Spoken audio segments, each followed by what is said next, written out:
Hi friends, இப்போ வந்து date போட போகிறாங்க. வாங்க நீங்களும் பாருங்கள்.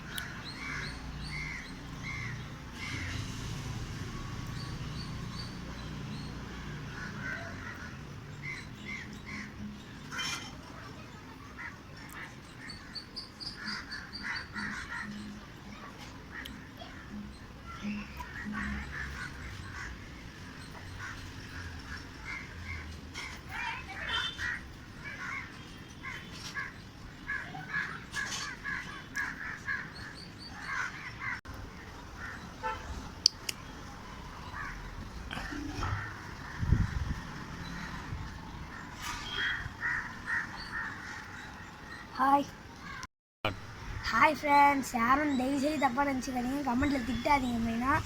ஏன்னா இது வந்து நிஜமாலே நான் டாட்டு போடல. என்னென்னு பார்த்தீங்கன்னா பென் வச்சு பண்ணி விட்டது தான். யாருமே தப்பாக நினச்சிக்காதீங்க. இதோட அடுத்த வீடியோவில் பார்க்கலாம். அது வரைக்கும் பாய்.